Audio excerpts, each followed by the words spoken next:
introduction needed, of course, from the Red Hot Chili Peppers, but we really just love you as a super Lakers fan, Flea, and we're glad you're back on the show. I know you weren't at the game last night. You've been a witness there in person of so many giant Lakers moments. Obviously, last night, night one of a new season, but really the father-son moment. What were your thoughts? And you're like a new dad, so I feel like you might have more sentimentality here. Yeah, well, I'm an old dad. You know, a new old dad. I have a 36-year-old, an 18-year-old, and a nearly 2-year-old. God bless you. I just have to say real quick, Lou, it's so nice to meet you. I'm such a huge fan of your game. It's just so beautiful. And when you were on the Lakers, I was really happy about it. And when you weren't on the Lakers, I was like, this is a momentous fuck up. It's so sad to see you go. And honestly, I really treasured every moment that you were a Laker. It was so exciting. And I just got to say that because it was beautiful. Thank you, man. It's an honor. I appreciate that compliment. Thank you. Thank you. You're welcome. But yeah, so last night, you know, I've been of probably like many people of mixed minds with Bronny and LeBron. You know, I mean, as a father myself, I could only imagine like if my kid was in my band with me. But, you know, to play with your kid like that and to be the first you know, father and son to do it in history, it's beautiful. And it was actually like kind of moving when he came out. I really felt chills and it was great. I don't know, you know, if Bronny is really ready yet for serious NBA minutes.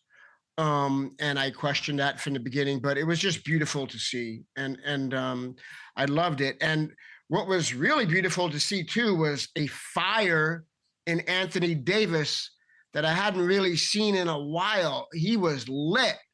Anthony Davis was playing with an intensity last night that was just great to see. It made me so happy. And it seemed like they were all really playing together like they liked playing with JJ Redick as their coach. And I always feel like, and, you know, you guys correct me if I'm wrong, but, you know, X's and O's and game plans are one thing, but when a team buys into a coach, it seems like it's more important than anything. It's just everyone being on the same page. And it seemed like they were on the same page. They came out with a defensive intensity. They got up. They did never relinquish the lead. It was a wire-to-wire win. Or maybe the Wolves got up by a point in a minute. But it was just great to see. It was awesome.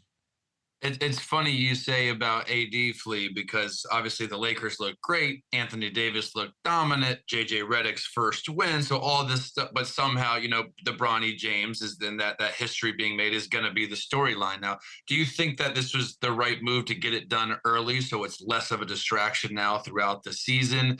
How, as your bar set really, really low for Bronny to actually be a valuable player, go to the G League? What are your thoughts on the whole thing? And is it going to be a distraction even though it's over with now? History's been made. Now can they just play basketball?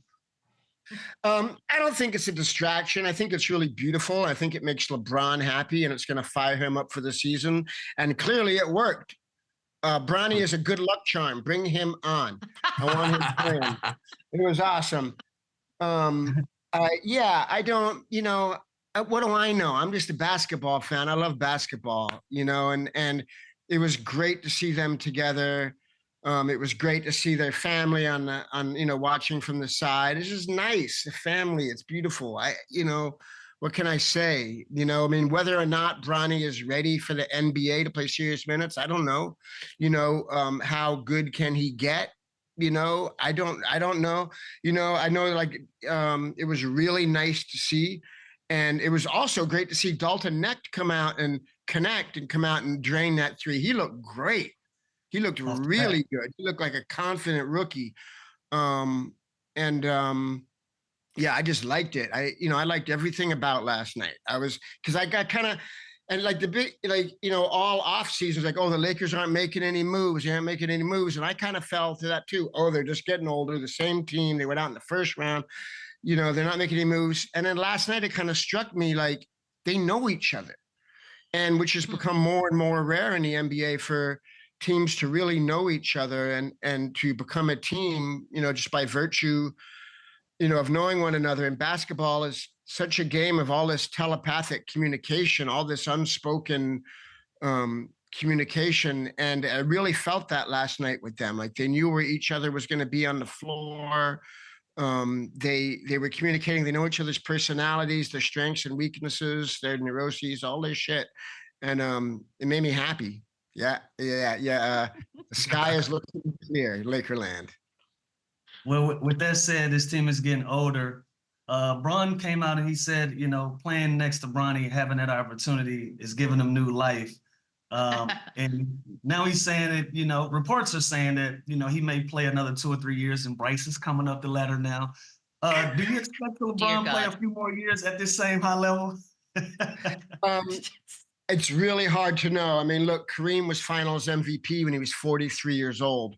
He also, you know, won, I think, 4 championships at UCLA. So it's definitely possible. And clearly he's a really disciplined man, you know, and a really smart man who knows how to manage his time and his body. So it is possible. And if he had both sons playing on the Lakers, come on, it would, you know, it's great. You know, just the fact of it hyping LeBron up and making it, I mean, it's got to be such a fulfilling, magical feeling for him. So yeah, I mean, I'm into it. I'm into it. I kind of figured this would be his final season because he's getting to play with Bronny, but Bryce is coming up, and Bryce is good. You know. Oh, you said that. Flea, you said that weird. Like he's good. Interesting. What do you mean by that? Like he's actually. Oh, that Bryce is good. I'm not saying Bronny isn't good. I'm just saying Bryce is good too. These kids are good. Yeah, no, I know. I mean, look. I know, but people are looking to Bryce already. Like he's legitimately ahead of Bronny talent-wise. So yeah, I mean, he might stick around for 2-3 more years, Flea. LeBron's gonna be 50 and a Laker. You know this. I love the guy. I love LeBron James. And look, there's nothing wrong with nepotism. It's the family business. There you have it. Family business. Come on. That's a beautiful thing. I thought it was the Bus family business. This is the James family business. Part of the family tree. There it is. Yeah. I mean, you know, and then there's so many players in the NBA now whose fathers are in the NBA. And I always love to see it. And I've been watching, you know, I mean, the Lakers fanatically since 1972 when I moved to LA, and they were only on TV once a week. And I've watched, you know, everything. I've watched so closely for so long. And, you know, like when the Lakers, when we see Wesley Matthews, you know, come in, you know, his father, Wes Matthews, I used to watch him. He was Magic's backup. And I just realized that I forgot after all these months off of the season, after not drinking out of my Magic cup this morning, my lucky Magic cup that I can only drink out of after a victory. So I'm going to have to double up on the coffee this morning.